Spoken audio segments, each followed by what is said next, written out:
Lo sako balandi nyonso ya chaîne na biso Belinda Benz TV. Napesi bino lo sako, napesi merci na ba nouveau abonné, bato oyo nyonso bazo continuer ko s'abonner pour na ko soutenir famille na biso et ya monene. Vraiment napesi bino lo sako, merci. Merci. Na ba oyo nyonso bazo continuer ko tala ba vidéo na biso, ko aimer, ko tia ba commentaire, bandeko nyonso baninga ya ba chaîne YouTube, pe bandeko nyonso ba ekoni oyo na ebite. Vraiment nzamba pambola bino. Na ko loba mwa moke ko remercier pour na bandeko oyo bapesaki toli na sœur na biso Marie pour na histoire oyo na utaki ko beta prophétie ou réalité. Vraiment ayoki. C'est vrai que pour na ye eza un peu passé puisque azalaki aza toujours na elika ke mobali wana aza ya ye. Mais bandeko mingi oyo batie ba commentaire balobi ke atika mobala batu. Et ça là qui est passé, mais à lobby, azo continuer ko bondela. A tout na volonté en dambe, puisque alinga ki aye ba vie à batou, alinga ki aye ba quand même, ndenge nini, moninga ce qui situation ou est comme lié à koki ko réagir. Oui, ayoki, vraiment, merci na bino nyonso ba oyo bo répondai ki bo tchaki ba commentaire, na ba oyo pe bo tchaki ba commentaire na sur Messenger, WhatsApp, na sur YouTube, vraiment. Merci beaucoup. Mingi pe bachaki ba commentaire na Facebook. Vraiment na comme ici ba message et to bonde la pe pona ye azala makasi vraiment alanda o ezali volonté ya Nzambe puisque aza mwasi ya mabondeli azo continuer ko bondela. Alors lelo sikoyo to ye na lisolo ya ndeko na biso Fanny. Je crois to moni na titre na biso ndenge to komi vraiment baboti na biso baboti na ye babotaki ye po azala sacrifié.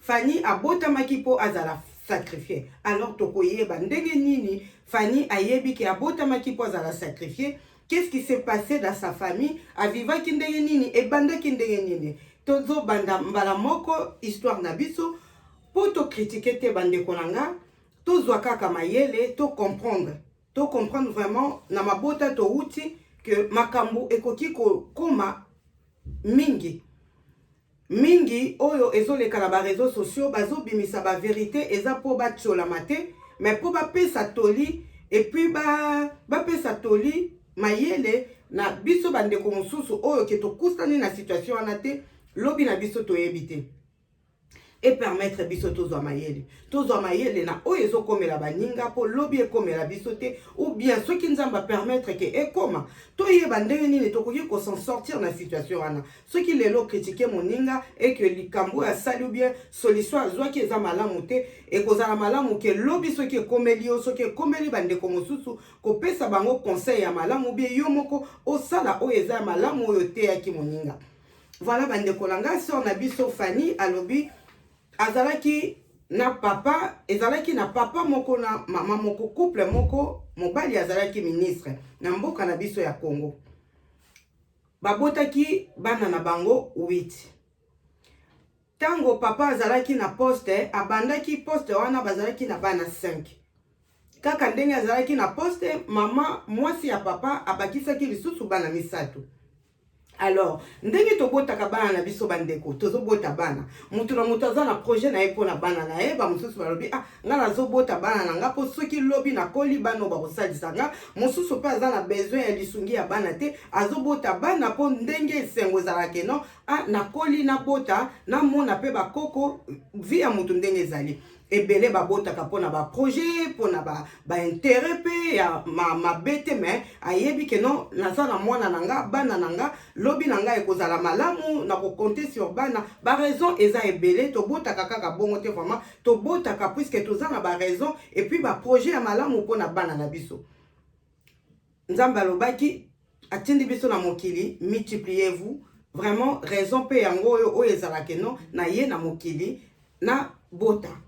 Mais papa wana na mama wana nzamba pesi bango bana apamboli pe na musala to yebi ndenge nini papa wana azwaki musala na yete ba passé na yeto yebi ndenge nini ezalaki te mais na kati ya musala papa na mama po papa a maintenir poste na ye ya ministre bayokani papa na mama ba sacrifier bana na bango puisque papa akomaki déjà na makambu ya kokota na bandako oyo tobengaka ba science kit. Papa na bango ya Fanny azalaki déjà na banzela wana. Alors associé ki pe mwasi na ye, mama andimaki po a soutenir mobali na ye. Alors bango mibale ba se mettraki d'accord. Poto to balusa mwa lingana na français. Bazalaki d'accord ya ko sacrifier ba étoile ya bana oyo bango moko baboti. Ba chance ya bana oyo bango moko baboti po kaka na ko maintenir poste ke a garder poste wana ya ministre ti akokoma mobange akozwa retraite na ye kaka na poste wana ba changer te bande konanga. Baboti wana batalaki bana na bango te, avenir ya bana na bango te. Batalaki bolamu bozwi oyo bango bakokaki kozwa na nzela ya musala wana. Mama azalaki na bana 5, après bana nyonso 5 bozwi ba chance na bango, bazwi ba chance na bango, bakabi ndenge bakabaki. Au fur et à mesure bambula ezoleka, ba makambo wana ndenge toyokaka ke eza il faut o renouvelaka. Alors papa na mama bana à partir ya 5 6 7 8 mama wana akomaki ko bota vraiment oyo ke non, il faut na bota kaka po musala ya mobali nanga e kende liboso a continuer na poste. Ayaki ko bakisa bana 5. Toyebi te ba condition nini bapesa ki papa wana na mama wana po ezala kaka bana oyo bango moko baboti. Po toyokaka na masolo mususu pe na ba témoignage mususu mingi balobaka ebele ba sacrifiaka batu na nzela, bapesaka batu bambongo ya mabe po soki baleba mbongo wana bavi na bango ebeba mingi pe basimbaka na ba famille. Peut-être na libota wana bandeko na bango ba proche bato bango bakokaki ko utiliser, bazalaki peut-être na vie ya ba prière makasi ou bien bazalaki protéger, soit pe ba condition oyo bapesaki bango ezalaki kaka ke babebisa bana oyo bango moko baboti. Bandeko nanga, papa mama toboti bana na biso kaka biso moko toluki ko bebisa bana na biso pona ba intérêt na biso moko. Eza vraiment passé. Et eza makambo oyo ti lelo ezo salema, puisque sur na biso Fanny ndenge tolobi akomi maman ya bana, femme mariée. Tozo landa lisolo na biso. Papa na maman bakomi na bana 8.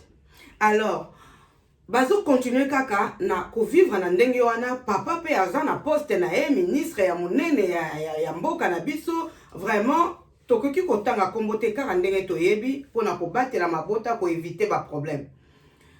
Papa na mama baye kozwa likanisi. Papa akoma kobota sikoyo libanda, puisque bana nyonso 8 oyo bango babotaki basaleli ba chance na bango nyonso. Ce qui veut dire que bandeko na biso ti lelo soki mabondeli te ezakaka ke batu oyo asimbe loko ekosimba ekosala te, aluki musala oyo ekosimba te, asala bo ekosimba te, makambo nyonso ezosimba te po baboti basi babebisaki oyo nyonso Nzambe atiaki kati na bango, balongolaki yango, bana wana bakoma mpepe, donc vide, baza lisusu na eloko te.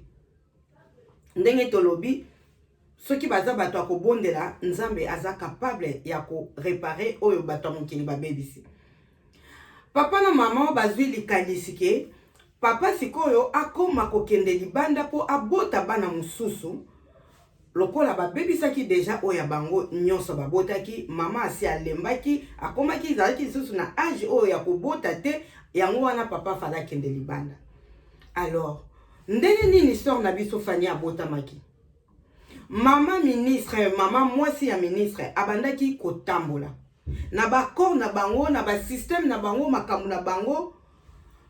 Abimaki akutani na elenge mwasi moko azalaki encore trop jeune, déjà majeur, akokaki kozala na ba 19-20 ans.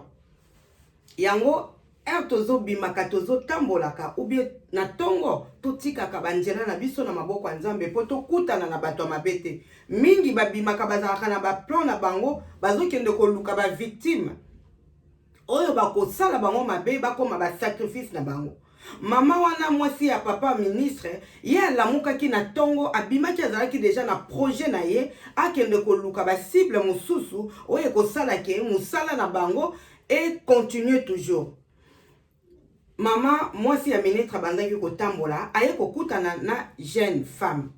Na nzela akendaki na mwa bamboka moko oyo eza ba ville moko oyo eza un peu reculé na Kinshasa. Ba ville oyo ke eza mwa pasi. Akei kuna kaka kotambola tambola na plan na ya salaki aye kokutana na ndeko na biso ya mwasi.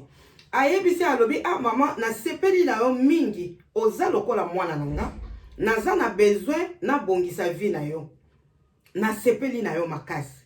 Yaka na ndako nanga apesi ndeko na biso ya mwasi adresse. Po ba téléphone ezalaki te na période wana.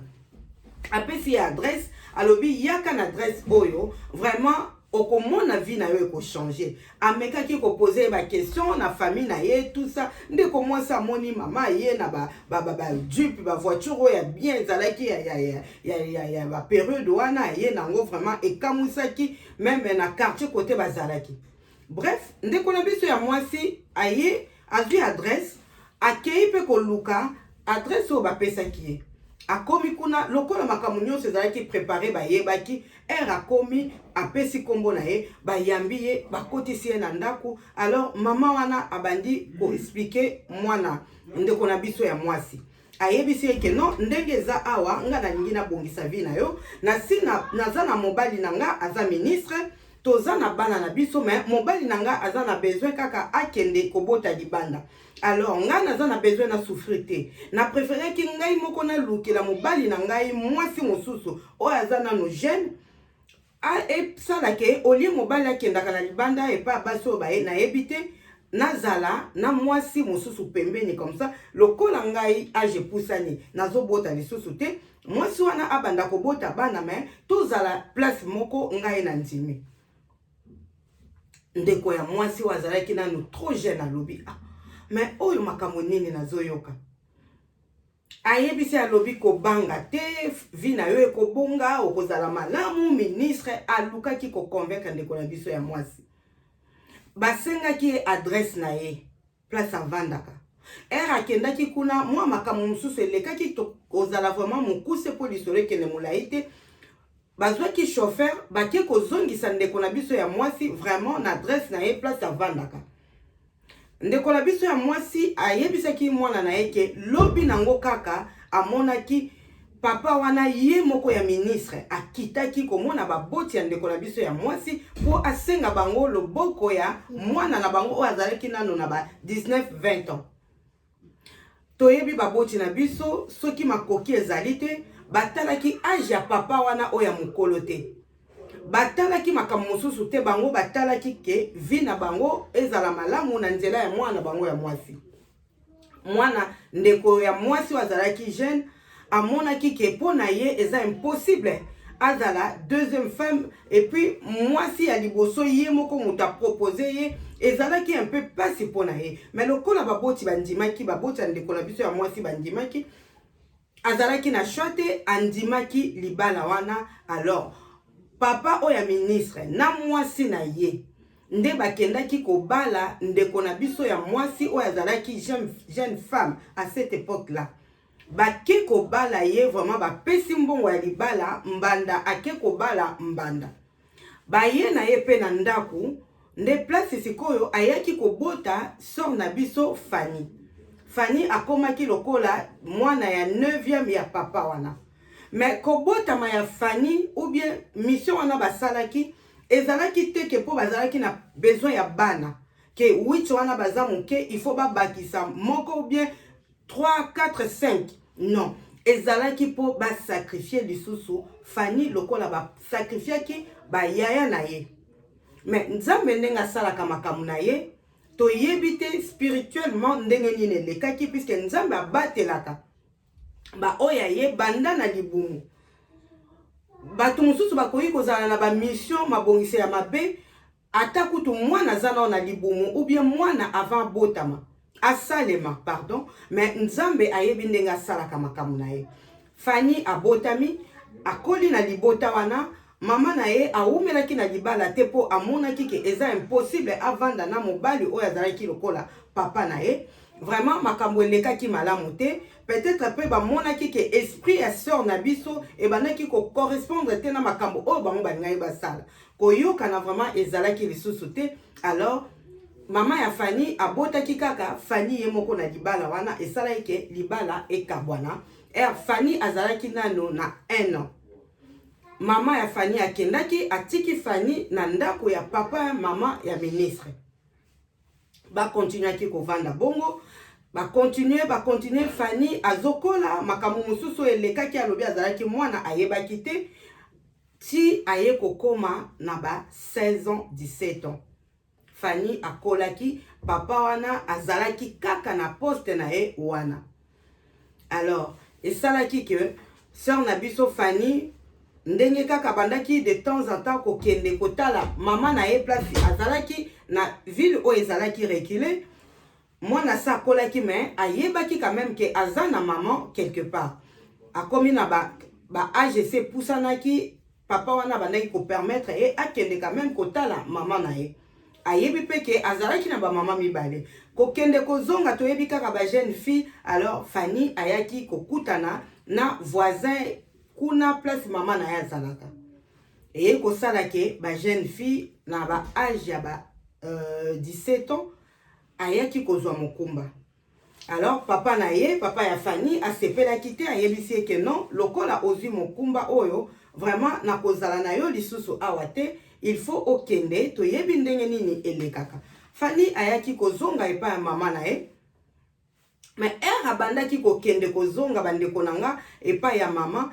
Kope wana azalaki mukolo ya Fanny ina ba âge ya au moins 15 ans. To landa kaka to comprendre bien bandeko nanga. Fanny abotami na papa oyo azalaki epa ya mama ya Fanny, papa wana azalaki lokola papa na ye. Fanny abotamaki na lolenge ya malamu te, abotamaki po azala sacrifier vraiment balongola ba chance na ye, ba étoile na ye na lobi to yebite soki esalemaki ndenge nini, soki elekaki ndenge nini. Mais Fanny abotamaki ti lelo azala bomo. Yepe azalaki kovanda na papa na ye, pardon, kokende kotala mama ndenge na expliquaki aye kokutana na tonton o aza tonton ya quartier ba mama na bango, azalaki mokolo na ye koleka na âge ya 15-16 ans. Fanny azalaki vraiment mwana leki epai ya tonton na biso wana. Alors Fanny akomaki na zemi, papa wana ya ministre asepelaki te po akomaki déjà pe mokolo, papa mokolo, esalaki ke Fanny azonga epa ya mama oya bota ye po papa wana lingaki lisusu kovanda na ete epa ya mama nde ezalaki voisin ya tonton na biso. Tonton na biso oya zalaki professeur, ba professeur ya Kinshasa oya ezaka ke aza professeur azopesa cours ya anglais, mais aza na makoki te ba cours ezaka ke non oye a aider yo, oye asali boye azalaki na mayele. Atangaki ba classe na ye azalaki na makoki te. Fanny abandaki koya kozonga yende mutu abandaki koyede tonton wana na mwa lipa, na kosomba pantalon, na kosomba t-shirt ti esalaki ke akoma na zemi akepa mama. Kokende pa ya mama, mama pa lobaki ngape na koyi ko garder yo te. Lokolo lingaki mobali oyo ata alalaka na etoko bazaka ka ba voisin en face. Mama azwaki Fanny akei kotika ye epai ya tonton wana. Total ndenge makambu elandaka. Fanny azalaki na 16-17 ans, bake kotika ye epa ya tonton o azalaki mukolo na ye ya 16 ans, mais Fanny alingaki ye mingi. Tonton wana atanga ba classe na ye, azalaki na ba diplôme, mais musala abandaki na ye kozwa te.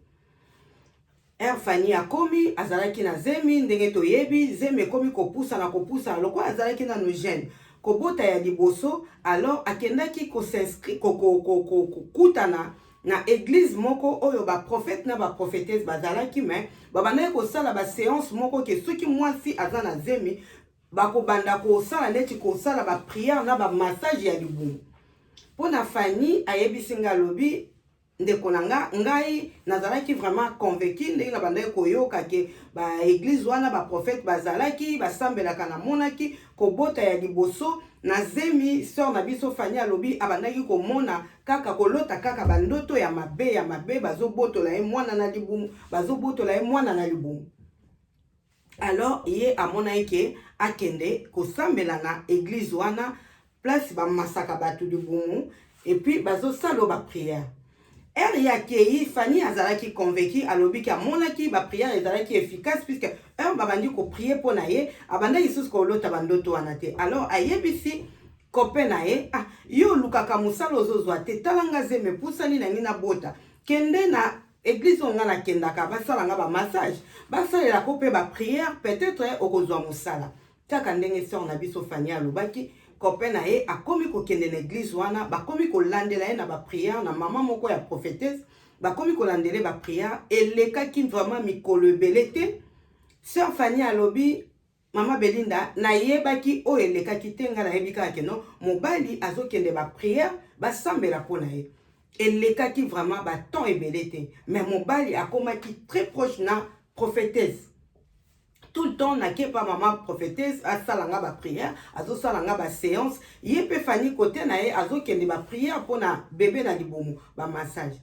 Quelque temps après avant même Fanny abota ndenge kaka mobali atindaki ba candidature ya musala ndenge ezalaka atindaki partout po azalaki na ba diplôme ya vraiment ya malamu baye kozwa ye musala na place moko vraiment ya munene oyo na poste mbala moko ya directeur ya neti ya ba na société moko vraiment na Kinshasa oyo ya munene puisque na koye kotanga kombo yango te société vraiment ya munene to chaka exemple neti brasserie ya Bralima batie lokola directeur. Alors mutu oyo azalaki na vie ya pasi kolala na etoko vie ya pasi vraiment esalaki bango malamu mingi. Fanny alobi yaya na sepelaki na monaki vraiment ke vie nanga échanger kaka ndenge azalaki na zemi bapesi bango ndako oyo eza ya musala bapesi bango voiture ya malamu mobali akomi kozwa salaire toloba neti ya ba 3000 euros ya biso na Kinshasa na France ndenge abandaki même plus de 3000 euros. Fanny alobi na début vraiment abandaki ko vivre malamu ti abotaki mwana bazwi bana misala tout ça mais mwana na ye bébé na ye ayaki ko poussa na kokokisa ba 6 mois 7 mois amonaki ke mobali na ye mukolo moko aye koyebisa ya lobi ah Fanny omoni tina zwi musala oyo eza mama prophétesse oyo ya jeune a expliqué ye ke ye mutasalaki ke asalinga ba prière moko profond vraiment apesaki ngai ba prière na banda kolandela alobaki na ngana sala boye moi ba pratique moi nini alandaki apesengaki nga CV avandaki na ngwe pa na ye quelques jours exemple na sa ayebisi mama prophétesse ayebisi copain ya sœur na biso Fanny asalela ye CV a rédiger kaka ndenge asalaki ba CV oyo atindaka ye pa kendaki nango kuna avandi nango na mikolo po asambelela ye yango résultat oyo eyaki ba CV akotisaka kala bayaka kobenga ye po azala directeur. Alors tonton ayebisi Fanny nakoki kotika sœur wana bongo te mama prophétesse il faut nazwela ye ndaku alongwa kote oyo tobandaki kovanda ezalaki reculé po na sécurité na ye et po alendela biso na ba prière vraiment il faut nazwela ye ndako. Papa wana tonton wana azwelaki sœur oyo azalaki prophétesse oyo mama mobondeli mama oyo asalaki ke azwa musala me na ba condition nini tokolanda azweli ye ndako. Sœur na biso Fanny ndeko na biso abi ndeko na nga po na nga na yeba kaka ke eza na ndenge ya ba prière. Bref nzokande tonton wana kaka ndenge azwaki musala wana mwana botami akokisi kaka 6 mois donc esalaki même pas 1 an akomi vraiment azalaki lisusu ko sentir sœur na biso Fanny te alingaki lisusu ko pesa ye ata mbongo asala marché te azwaki bana misala nyonso oyo atiaki na ndaku alongolaki bango.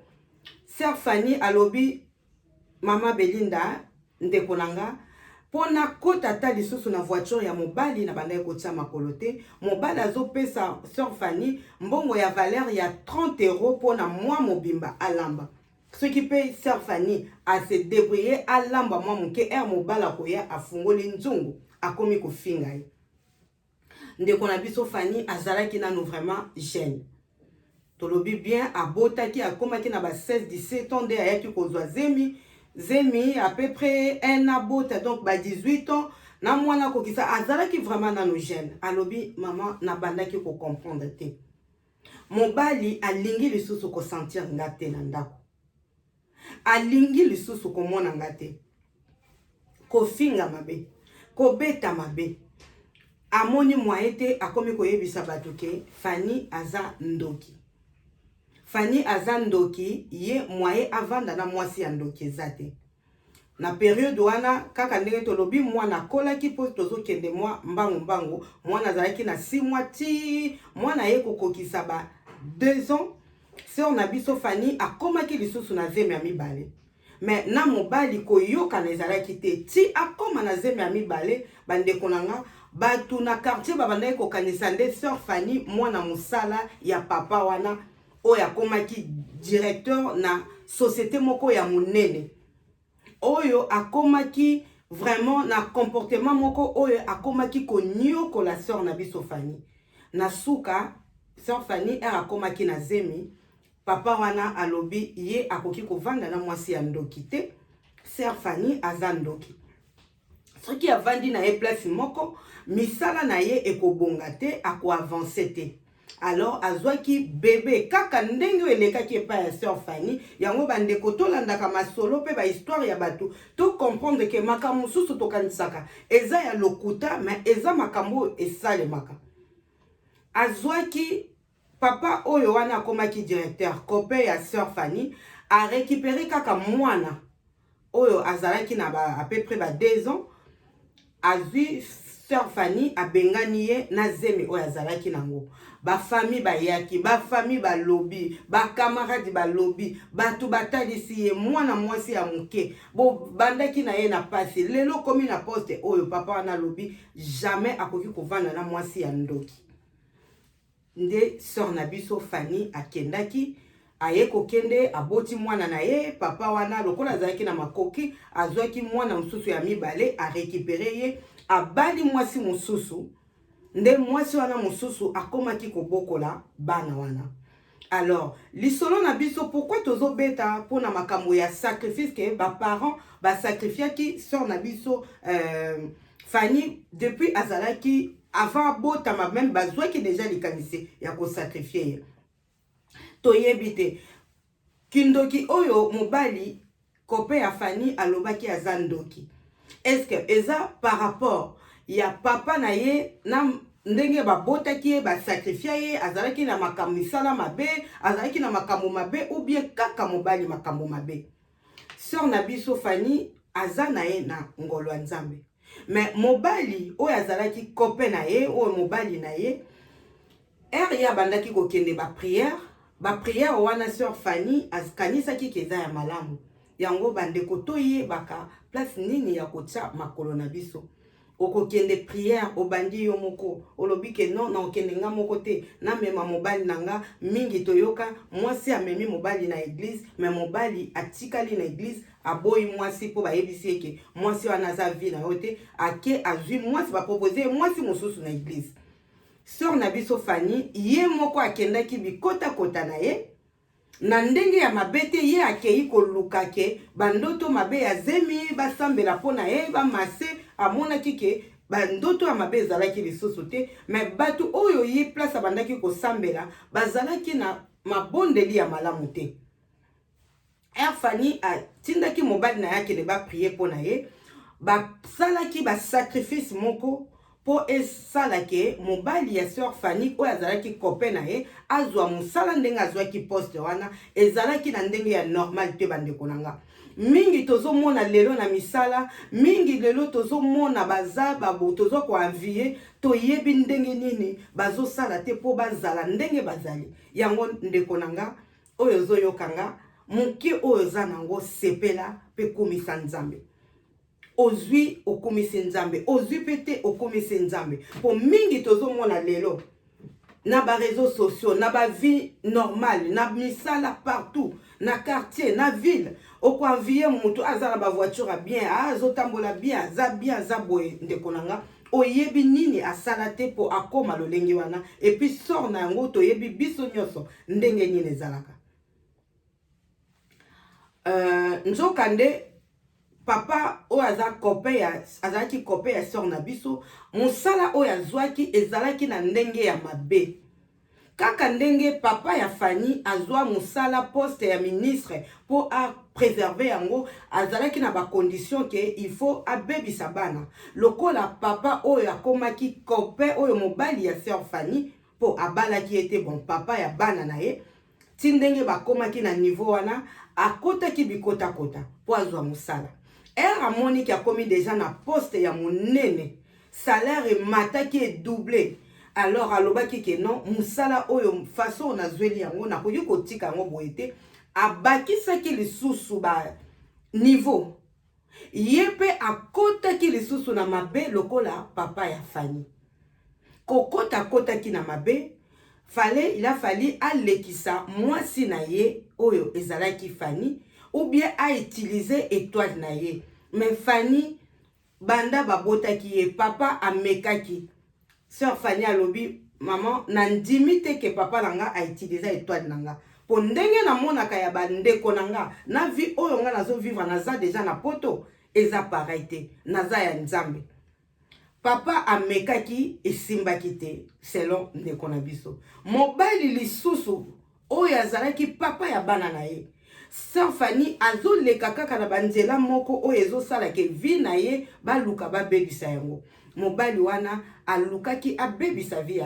ya Fanny soki pe alingaki kaka a utiliser étoile ya pamba soki pe alingaki aboma sœur Fanny po ya continuer na succès atalaki bana te alors lokola babandaki komeka sœur Fanny na bandenge na bango ya mabe bakokaki ete bayebisaki ndeko mobali soki oza na besoin ozala kaka na poste wana oza na élément moko na kati ya ndako na yo oyo eza koempêche ke makambo biso tozosala esimba te déjà tomeki ye esimbi te alors soki azokontinue kovanda wana aza na étoile moko ke yo soki oza na place moko ozoriske operdre mosala na yo po lumière oyo aza nango ou bien makambo eza kati na ye vraiment moyen biso tosala makambo na biso eza te monde oyo papa wana akendaki kokota bandeko nanga je crois soki toza na Yesu kati na biso et ata bato mosusu balingi basala biso mabe ou bien baproche ou nani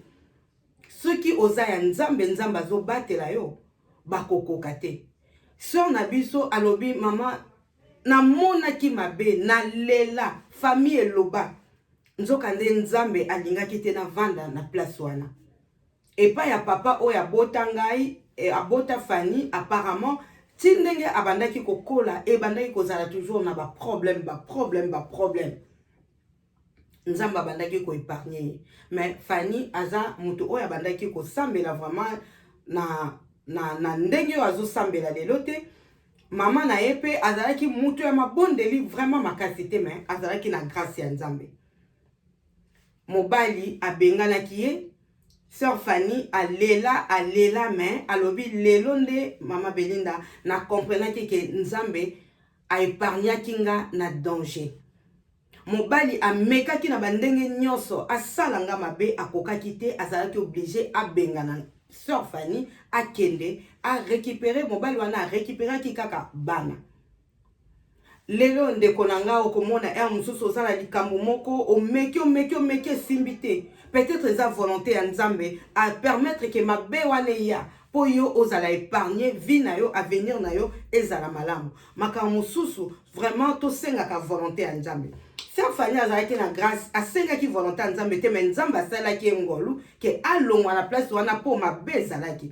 alobi mama na regretaki mobali tozola copain tozola na litoko ngai mutu na tindi ekende ko bondela kuna ozwi pe musala presque 1 an et demi 1 an kute kokaki te akomaki déjà konyokama ti akoma na bazemi basala boye mokile lobi batu balobi bakomi koseka ye vraiment azalaki na pasi mais ezalaki nzela oyo nzamba alobaki aleka po lelo akoma ndenge akomi lelo mobali wana atikalaki na bana oyo bazalaki nanu mike lokola balaki mwasi mosusu babotaki pe bana mwasi wana nde mutabandaki kobokola bana ya sœur Fanny papa wana a continuaki na musala na ye sœur Fanny akendaki pe koluka ko débrouiller vie na ye na ndenge mosusu kozongela ba classe nzambe yaki kosala ye ngolu akutanaki na mobali mosusu oyo aza mobali na ye lelo mobali wana alongolaki ye na Kinshasa, amemaki ye awa na poto, kolongola ye eza vraiment que non, abalaki sœur na biso. Sœur Fanny alobi mama nalelaki nakomaki kosenga nzambe soni oyo elongwa. Ata avana tika mokili oyo nazwa ata mobali oyo akohonore nga po soni oyo na yoki na quartier na batu nyonso mobali oyo ayoki singa nazwa kimia. Nzambe exaucaki na ba prière na ye, mobali awutaki poto aye abali sœur na biso Fanny a memaki ye na poto awa na France. Mais sœur na biso Fanny alobi mama bana na ngai bana na ye mibale batikalaki epai ya mobali. Kotikala batikalaki epai ya mobali, papa wana akomaki lisusu na likanisi lokola amekaki mama akokaki ete ezalaki ke asacrifier bana oyo mibale abota na sœur na biso Fanny. Amekaki toyebi ndenge nini na makambo oyo misala mabe elekaka te. Mais sœur Fanny mobala ye kobala ye ba deklaraki bana wana esalaki ke bana wana sœur Fanny aya na bana na ye na poto. Mobala tikalaki na poste na ye oya directeur. Lokola komaki ko bota zalaki na bana mususu musala wana esalaki ke e continue. Mais cible oyo bango babandaki koluka bazalaki lisusu na yete. Batu mususu bandeko na nga tokomona azana mbongo azana mituka mais kimia ezalite. Akendaki ko toucher place o akoki ko toucher te. Mobali wana tikalaki malgré bambongo na ye, malgré mituka, malgré basi akomaki ko bala. Mutu na ye ezalaki lisusu malamu te bandeko na nga pona bisimba. Sœur Fanny ayaki déjà na poto abalaki aboti pe bana na ye mususu.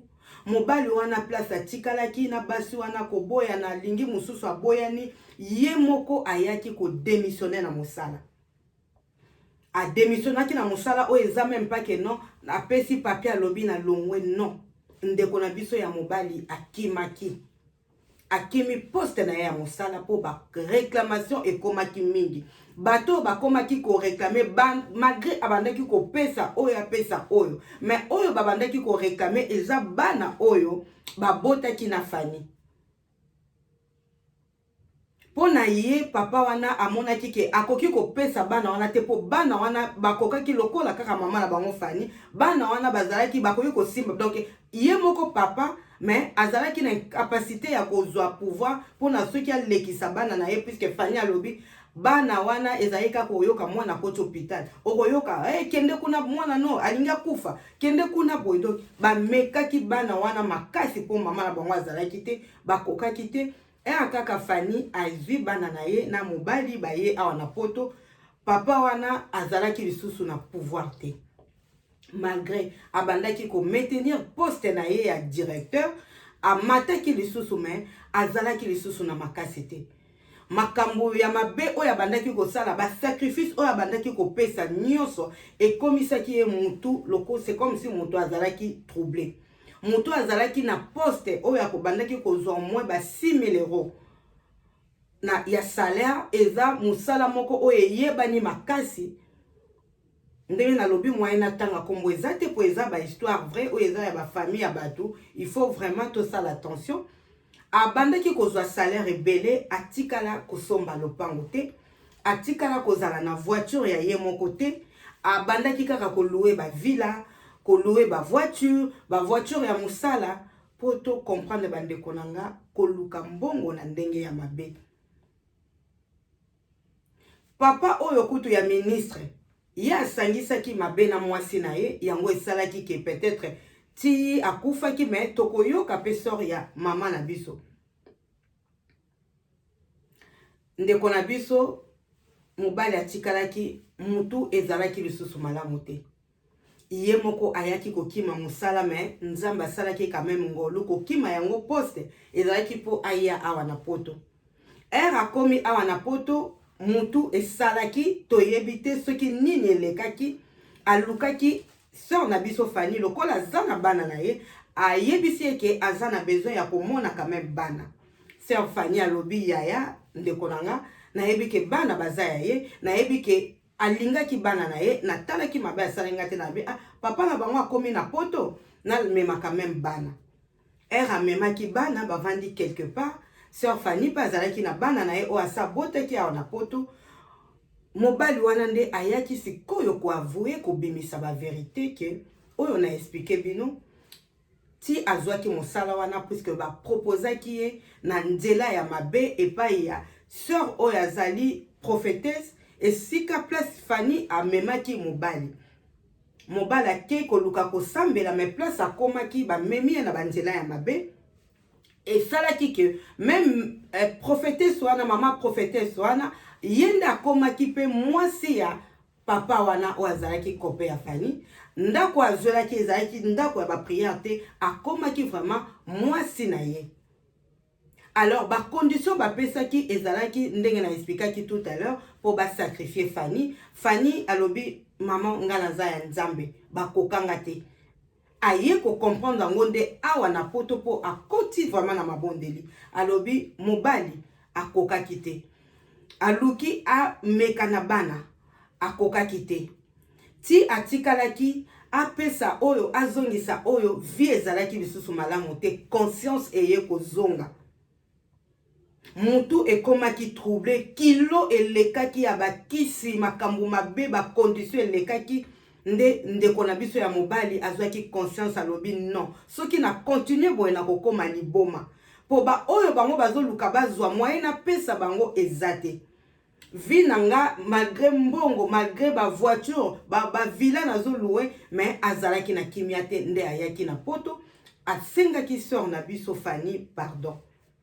C'est vrai akomaki koloba na ye ke azalaki kaka mwasi ya vi na ye soki aboyaki ye kobenga ye ndoki ezalaki ye te ezalaki bacondition oyo bandaki kopesa ye puisque a comprendre que sœur Fanny azalaki na puissance makasi azalaki vraiment protégé aza ya nzambe soki bavandaki ne kaka place moko nde alingaki awumbela na bozwi oyo azalaki nango te lumière na ténèbre ko yiko vanda place moko ta lobi sœur Fanny azalaki na lumière ya nzambe yango moyen kutu a garder na ndako ezalaki te po ye azalaki na ba pratique na ye na kati ya ndako ndeko nanga mabe ndenge na lobaki tout à l'heure ekoki kokoma omoni lelo zo souffrir mais eza nzela oyo nzambe alingi abimisa yo na libulo balobi mususu ezalaka ndenge balobaka il faut reculer pour mieux sauter ndeko na biso ya mwasi azalaki na vie malgré papa wana bazalaki na ba sacrifice na bango na mwana ya ministre ko vivre malamu akiko se retrouver na copain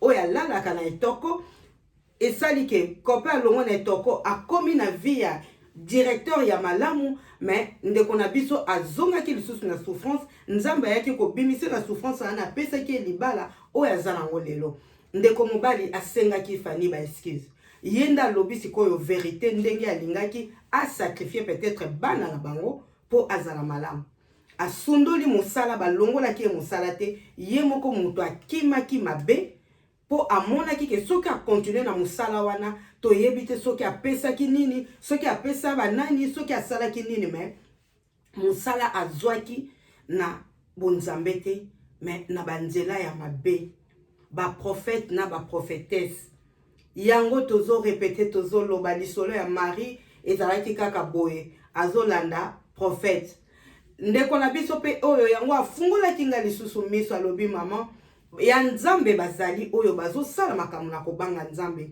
mais mingi baza ya mabe nazalaki nanu bomwana nazotala sœur oyo amemaki nga na mabondeli ti akomaki mbanda nanga mais azoyebisa bato kaka ke mama prophétesse ba prophète pe baza oyo bazomema biso na mabe lisolo na biso ezokoma ya suka pona kotala ke ndenge nini na mabota na biso balie elandaka papa wana abotaki bana na ye asakrifie bana na ye abluki mwana mususu po aluka sakrifie mwana ke na libala mobali amemi ye kaka na banzela ya mabe pona koluka kosakrifie Fanny pa boti mobali alingi sakrifie lisusu bana ya Fanny heureusement Fanny azalaki na ngolo ya nzambe ebongo ba oyo baza na ngolo ya nzambe te baza pe na vie de prière te yango tozomona mokili oyo ndenge ezokende Fanny alobi mobali tonton asengaki eba pardon abimisi oyo nyonso na expliqué bino mosusu vraiment ezalaki ya makasi makasi a préféré à garder mais copain na ye akendaki na mabe kozanga ememaki ye na mabe ou bien mwasi oyo amemaki mobali alobi mama ya nanga nayebi te soki ezalaki nde ngai moko mutu natindaki mobali na mabe mais nzambe ye moko ayebi lisolo ya frère na biso esukaki bongo asengi bolimbisi lelo oyo akoma pe moto ya koteya bato koteya biso na ba réseaux sociaux toyebi te nzambe kaka ayebi ndenge asalaka makambo na ye soki vraiment abongola motema na ndenge ya solo nzambe azwa lokumu soki pe abongoli na motema te ke amoni quand même solution akende kaka na nzela ya kobikola ou bien koprophétiser ou bien kobondela mpona bato yango bandeko tosala vraiment attention na biyoka na bisalasala tozala na esprit ya discernement nzambe orienté biso nani oyo tokoki kobondela na ye église nini okoki kokende mais frère na biso aza awa na poto akoma na ye moto ya koteya bato na ba réseaux sociaux mama oyo mwasi ya ministre papa akufa déjà mais mama aza na bomoi mama nde mutu akoma sikoyo kotatola koloba ba vérité oyo soki avandi ye moko akomi kobimisa puisque bana oyo babota 8 bana wana bavi na bango vraiment eza malamu te alors mama na biso oyo asi akoli tokoki koloba mabe mpona ye te mais azwi quand même ngolu avant ye atika na mokili azotatola kobimisa mabe oyo babandaki kosala ye na mobali mpona kobebisa bana na bango mais apparemment ndeko na biso Fanny bakokaka ete mais bana nyonso oyo babota na mobali na ye lelo oyo baza kaka mingi baza kaka na niveau ya Kinshasa mingi baza kaka na mama wana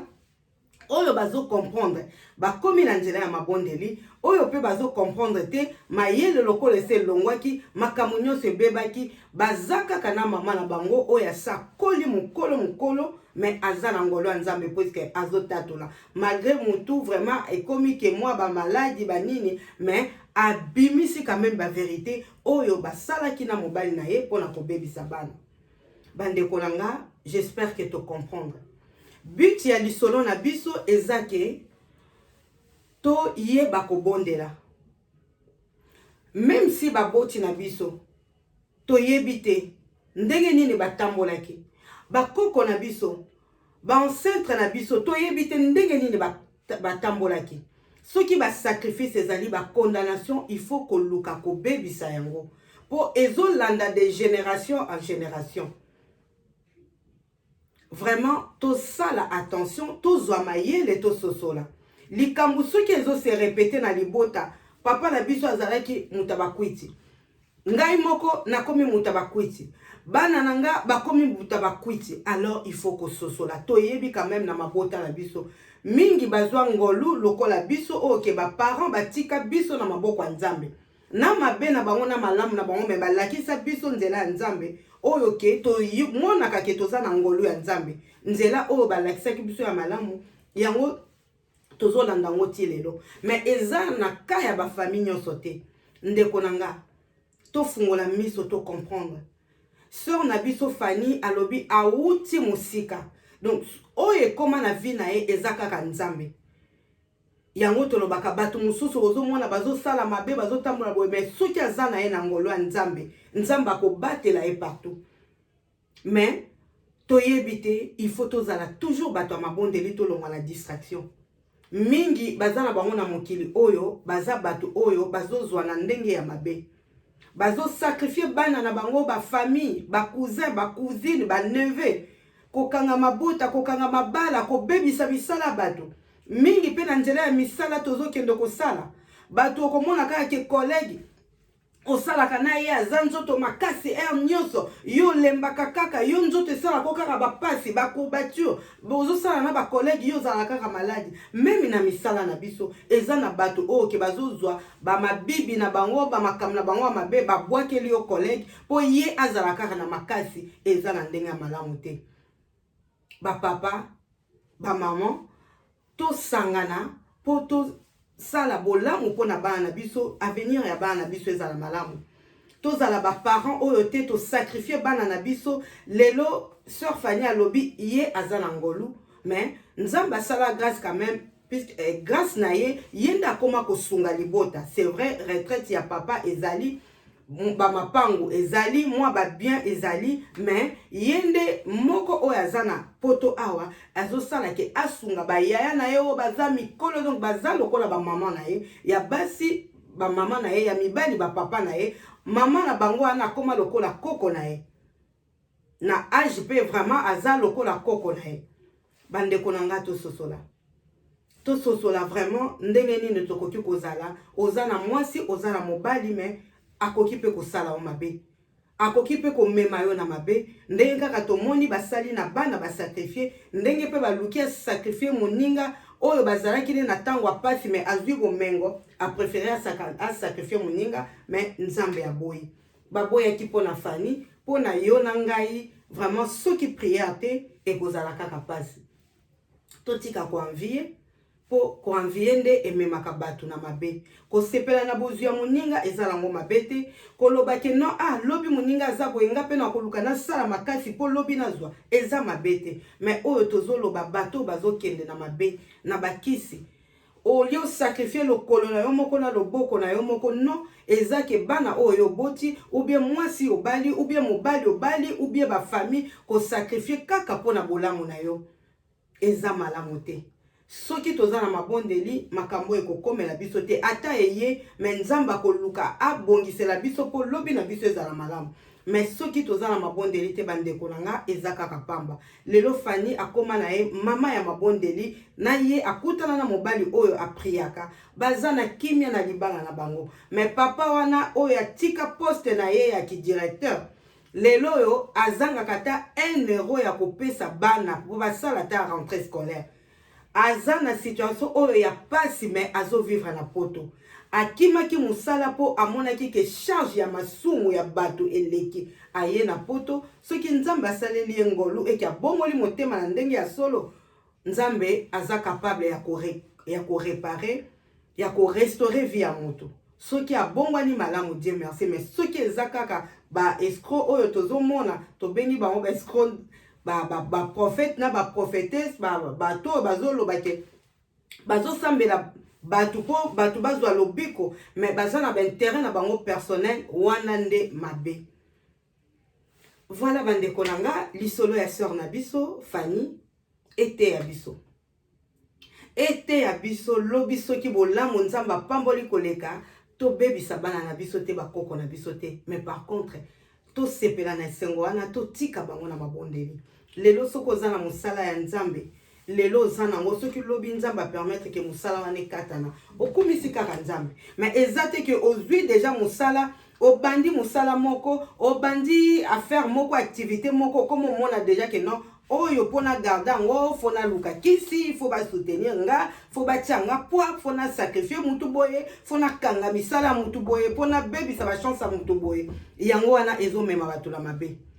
Papa ministre akenda na ba condition ya malamu te, liwa ezalaki ya mabe ya pasi, mwasi ti lelo azali azokomi mobange, mais mobange na souffrance oyo ya ba maladie mosusu eza ya malamu te, koloba loba ko perdre mutu. Pourquoi? Puisque batambolaki mabe, mais na koloba boye nzamba sasali ngolu, eza kaka témoignage. Nous sommes pas là pour critiquer libota oyo eza ya monene bana bazali na respect à Fanny na lisolo tozo beta, eza ke po tozwa mayele, vraiment tozwa mayele.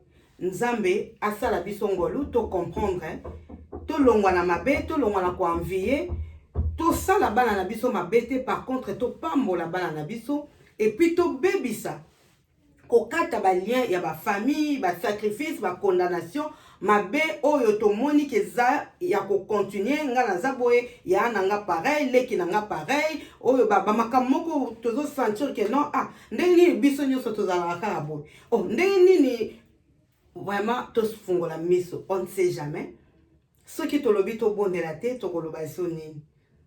na yesu nde solution ezali tozozwa mayele na masolo ya bato mais nanga moko pe nafungola miso na mabondeli mpo lobi bana na nga bazala malamu bakoko na nga bazala malamu génération na nga ya nsima ezala malamu.